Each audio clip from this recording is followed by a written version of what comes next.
The steady beep of an unknown distress signal pierced through the quiet bridge of the ESV Pathfinder. Captain June Kim leaned forward in his chair, dark eyes focused on the strange pattern on his screen.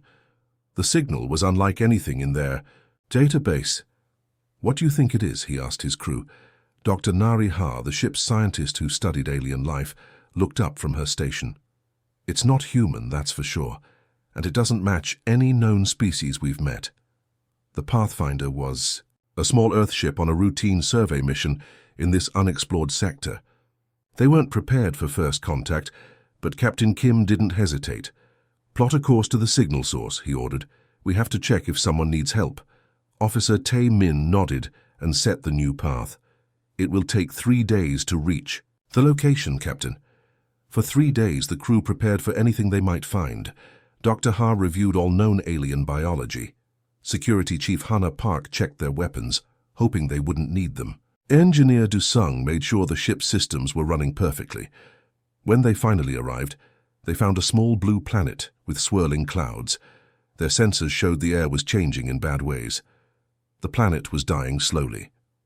The signal is coming from the northern continent, said Communications Officer Su Lee. "They're still broadcasting." Captain Kim made his decision. "We're going down, prepare the landing shuttle." The landing team consisted of Captain Kim, Dr. Ha, Officer Park, and Officer Lee. They wore protective suits as they stepped onto the alien world. The sky had a strange green tint, and the plants looked sickly. They didn't have to search long. A group of aliens approached them slowly. The humans gasped when they saw the creatures. The aliens had almost see-through skin that showed purple fluid moving inside them. They were thin with long, delicate arms and legs. Their heads had no hair and their large eyes blinked slowly as they studied the humans. One alien stepped forward. "You came," it said through a device on its chest. "We didn't think anyone." "Verd?" Captain Kim bowed slightly. "I am Captain June Kim of Earth. We heard your distress call." The alien's device made some clicking sounds before translating his words. "I am Tael," the alien replied, "leader of what remains of the Nalarians." Tael took them to a city built into the side of a mountain. The buildings were beautiful, but many were empty. Only a few hundred Nalarians remained in a city built for thousands. In a large room with walls that glowed softly, Tael explained their story. "Our planet is dying. Our core has become unstable. It poisons our air slowly." "Have you tried to fix it?" Dr. Ha asked. "We lack the technology," Tael said. "We asked the Galactic Council for help. 7 advanced species came to study our problem." "And?" Captain Kim asked. "They all left us to die," Tael said simply. "They said helping us would waste too many resources. Our species was deemed evolutionary unfit and not worth saving." Officer Park looked shocked. "They just abandoned you." "We are physically weak," Tael explained. "The Council values strength and useful traits. They said our extinction was natural and inevitable." Captain Kim's face hardened. "That's horrible." Tael showed them data collected by the other aliens. The Nalarians had maybe 10 years before their atmosphere became too toxic for them to breathe. The other species had the technology to help, but chose not to. "Why did you keep sending the signal?" Officer Lee asked. "If everyone refused to help?" "Hope," Tael said. "It was all we had left." That evening, the humans returned to their ship to discuss what they had learned. The crew gathered on the bridge. "We can't just leave them," Dr. Ha said. "Their species will die." "But what can we do?"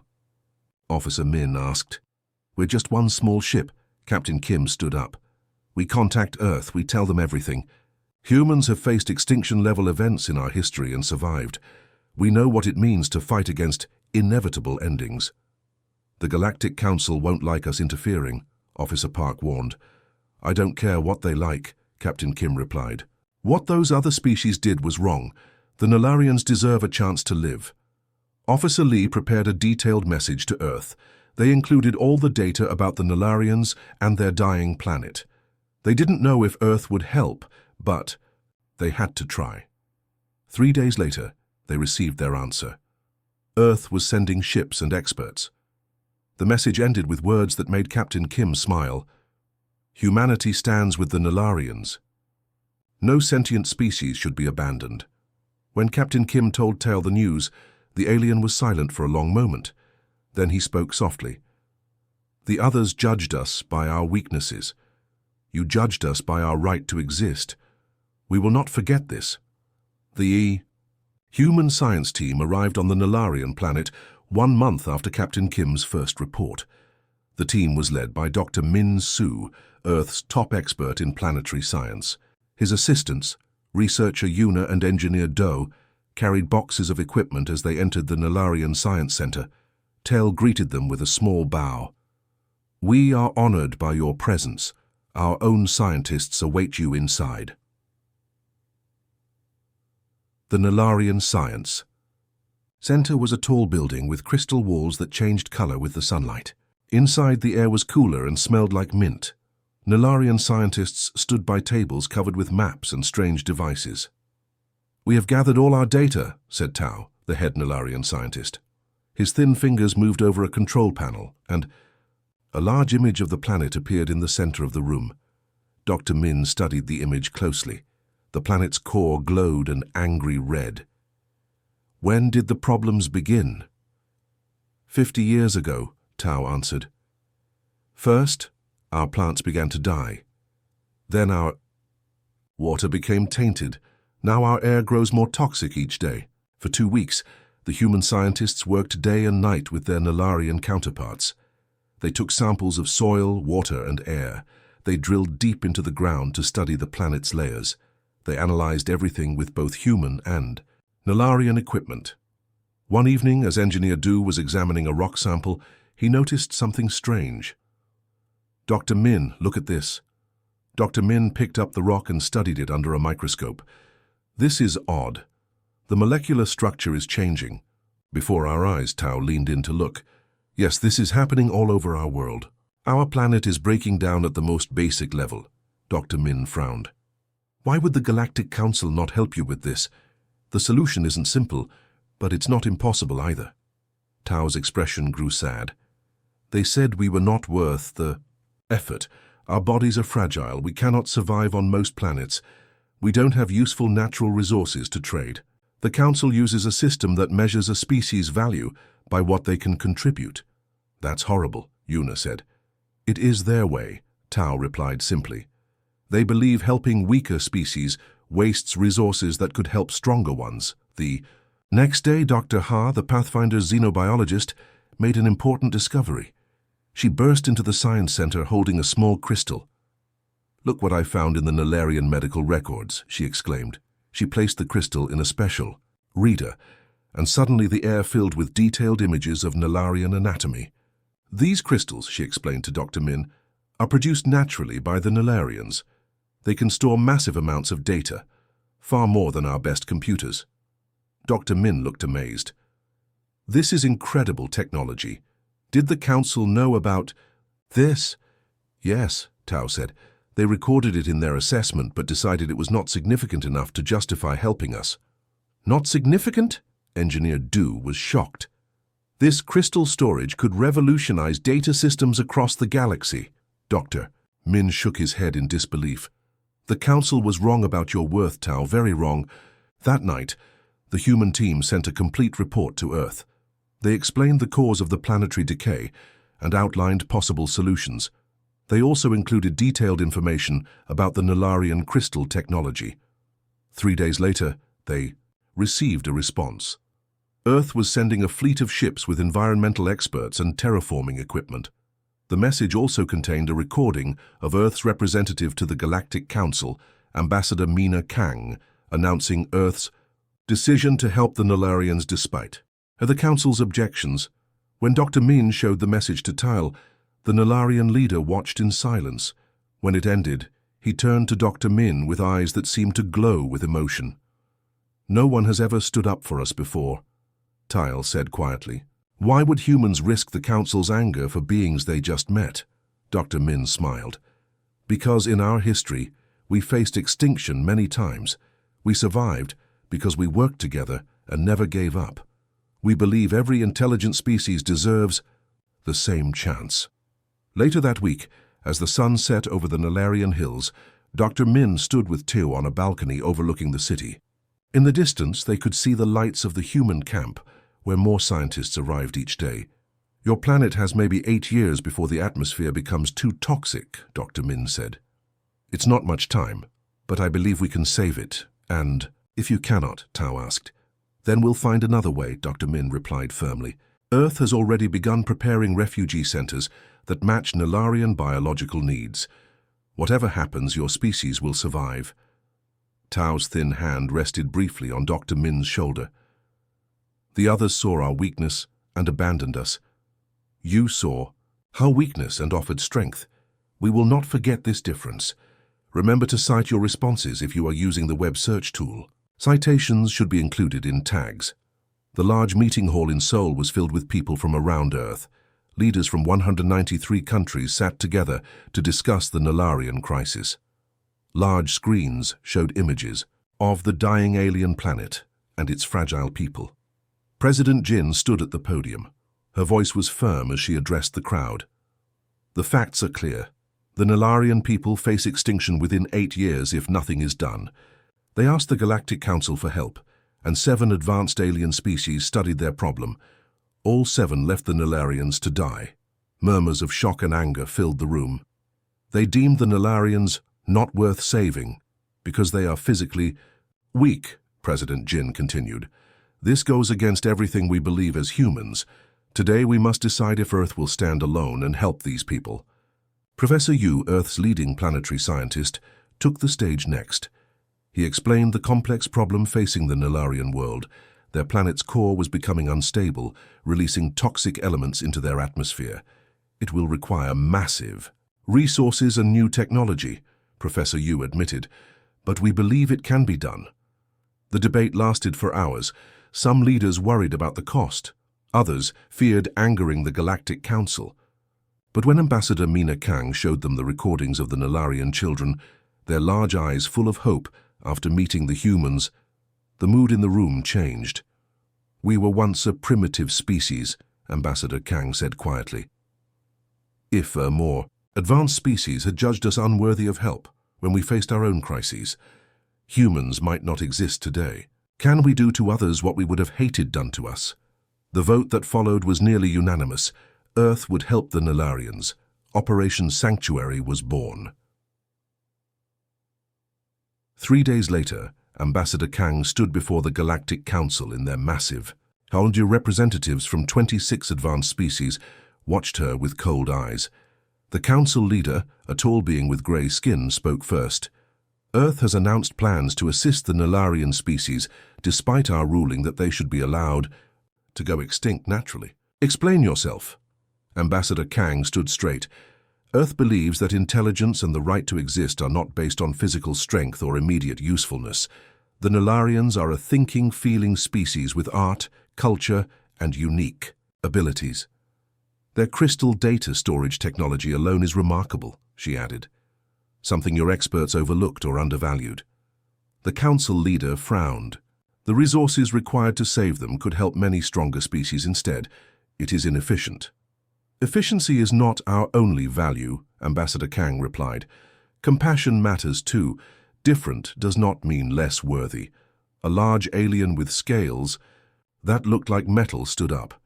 "Humans are new to space. You do not understand the hard choices that must be made." "Perhaps we understand something you have forgotten," Ambassador Kang said calmly. "Every species has value. The universe is richer with diversity." The council leader's eyes narrowed. "If Earth proceeds with this plan, there will be consequences. The council may restrict Earth's trade rights or limit your access to certain sectors." The room grew quiet. Such threats could hurt Earth's growing position in galactic affairs. Ambassador Kang smiled slightly. "We understand the risks. Our decision stands." Back on Earth, preparations moved quickly. 30 ships were loaded with special equipment. 5,000 volunteers trained for the mission, including scientists, engineers, doctors, and teachers. Admiral Seung Kim, now in charge of the entire operation, addressed the volunteers before they left Earth. "This mission will not be easy," he told them. "We face a hostile environment and limited time. The Galactic Council has already restricted our access to certain technologies we might have used, but Earth stands by its decision. We will not abandon a species in need, simply because helping them is difficult. The fleet launched a week later. Millions watched as the ships rose into the sky, carrying Earth's promise to a distant, dying world. On the Narration planet, Tyle stood with Dr. Min, watching the night sky. One by one, bright lights appeared, Earth ships entering orbit. "I still don't fully understand," Tyle said softly. "Your people risk so much for us." Dr. Min pointed to the stars. "Long ago, humans looked at the stars and wondered if we were alone. We hoped that if we ever met others, they would be kind. We try to be the aliens we always hoped to meet." The sea. First transport landed the next morning. Admiral Kim stepped out and bowed to Tyle. "Earth stands with the Narratians. Operation Sanctuary begins today." Tyle's voice trembled slightly as he replied, "When everyone else saw a dying species, you saw people worth saving. The Narratians will remember this always." As more ships landed, bringing people and equipment, a feeling spread among the Narratians that had been absent for years. Hope. The human base camp sprawled across the valley floor, a collection of white buildings and busy machines. 6 months had passed since Operation Sanctuary began. The air was filled with the sounds of drilling and the hum of atmospheric processes. Engineer Han wiped sweat from her forehead as she checked the readings on her tablet. The core stabilization project was behind schedule. The Narration planet's inner layers were more unstable than they had first thought. "How bad is it?" asked Tay, her Narration assistant. His thin fingers moved nervously over his own device. "Not good," Han admitted. "We need to drill deeper and place more stabilizers. The toxic gas pockets are larger than our scans showed."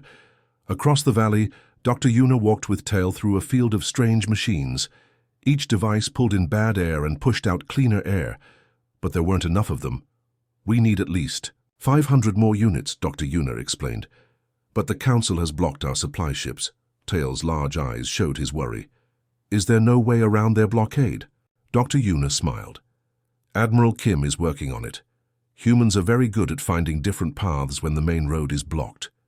In orbit above the planet, Admiral Kim faced a serious problem. 3 Council ships blocked the path of Earth's supply vessels. On his view screen, the face of a BRAC commander stared at him coldly. "Your supply ships contain restricted technology," the alien said. "Return to Earth or face consequences." Admiral Kim kept his voice calm. "The stabilizers are not weapons, they are tools to save lives." "The Council has ruled," the BRAC commander replied. "The Narratians are not to be assisted." After the communication ended, Admiral Kim called his officers together. "We need a new plan. Any ideas?" Lieutenant Park spoke up. "The Council is watching. The main space lanes. But what about the old mining paths through the asteroid field? They're dangerous, but our smaller ships could make it through." Admiral Kim nodded. "Make it happen." For the next month, human ships sneaked through the asteroid field, bringing needed supplies. The work on the planet continued day and night. Humans and Narratians worked side by side, fighting to save the dying world. Then disaster struck. The planet's star began a solar storm cycle, sending deadly radiation toward the fragile planet. The atmospheric processes were not yet strong enough to protect the surface. In the main control room, Engineer Han stared at the emergency readings. "We have 12 hours before the radiation hits. The Narration shelters won't hold against this level of radiation." "What about the human shelters?" asked Admiral Kim. "Ours will hold, but they can only fit about 1/3 of the Narration population," Han replied. Admiral Kim's face grew serious. "Then we give them our shelters.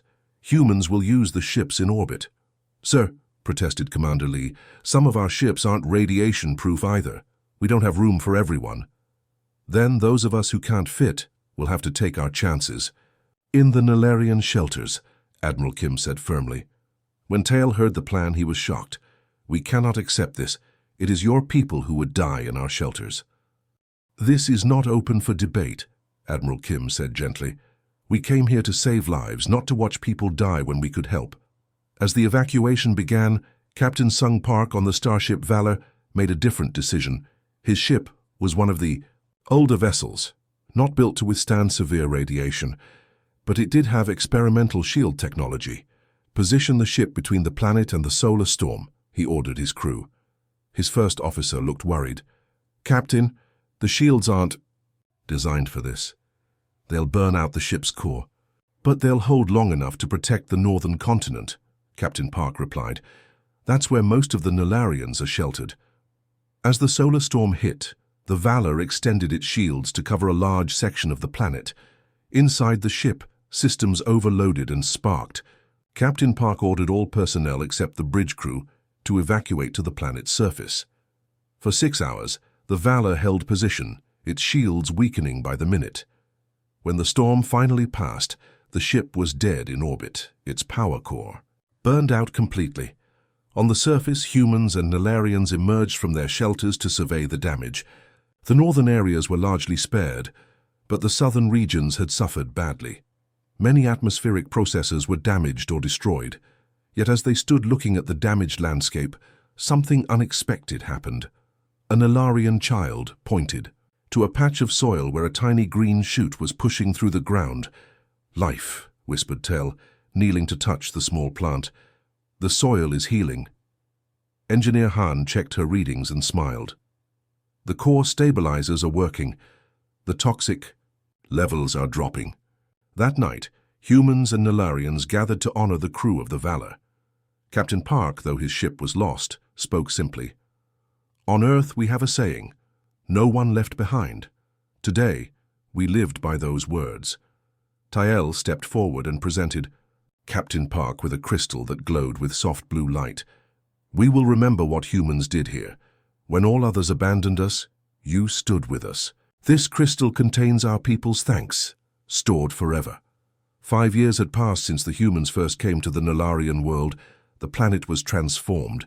Green plants now covered the once barren hills. The sky had turned from sickly green to a healthy blue. In the cities, Nularians walked without protective masks for the first time in decades. Admiral Kim stood on a balcony overlooking the capital city. He had aged in these 5 years. His hair now had streaks of grey, and lines marked his face. But his eyes were bright as he watched Nularian children playing in a park below. "Quite a change from when we first arrived," said Ambassador Kang, joining him at the railing.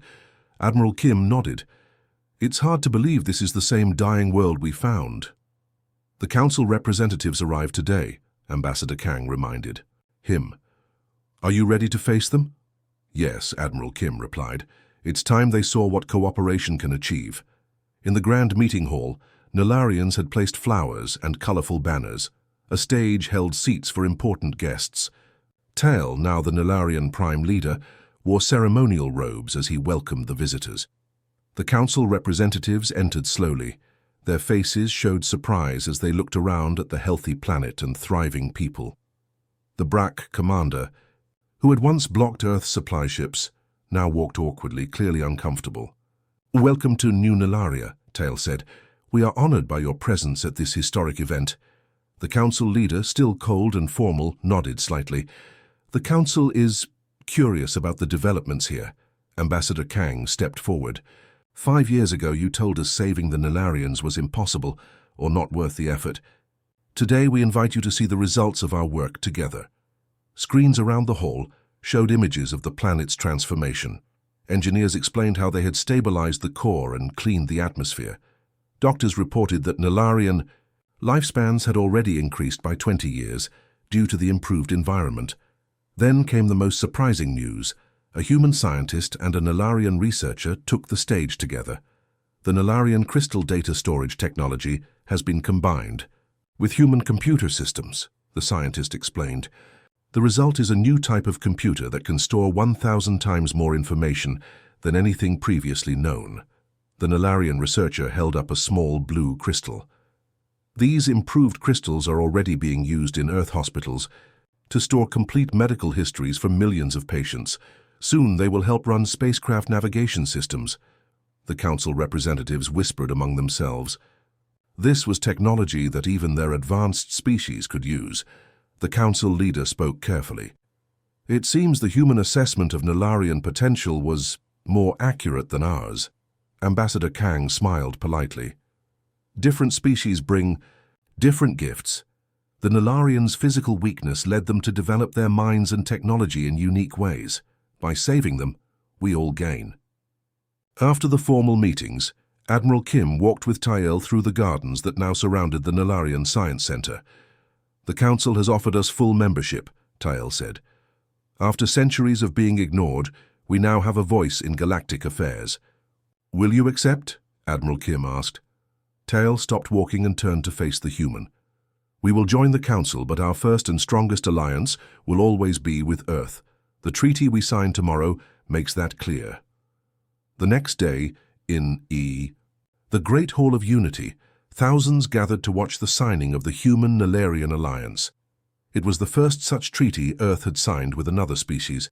President Jin and Prime Leader Tael sat at a table on the stage. Between them was a document written on special paper that would last for centuries. "5 years ago, Earth made a choice," President Jin said to the crowd. "We chose to help when others turned away. We chose compassion over calculation. Today, we see that this choice brought unexpected rewards." She signed the treaty with a pen made from metals from both worlds. Tael signed next. Then he rose and addressed the audience. "When all species abandoned us to die, humans alone saw our worth, not as resources to be measured, but as thinking beings deserving of life." He held up a large crystal that glowed with rainbow colors. "This crystal contains the complete story of what happened here. It will be placed in our most sacred temple, so our people will never forget." Later that evening, at a celebration dinner, Admiral Kim sat with Captain Park, whose sacrifice of the valor had saved thousands of lives during the solar storm. "Did you ever think we'd get here?" Captain Park asked. "When we first found their distress signal?" Admiral Kim looked around at the mixed crowd of humans and Nalarians talking and laughing together. Some council representatives had even joined the celebration, now curious about the species they had once dismissed. "I hoped," Admiral Kim said, "but this is better than I imagined. We didn't just save a species, we showed the galaxy a better way." Outside the hall, the first stars appeared in the clear Nalarian sky. On a hill overlooking the city, a monument had been built, a human hand and a Nalarian hand reaching toward each other across space. Beneath it, words in both languages said simply, "No one left behind."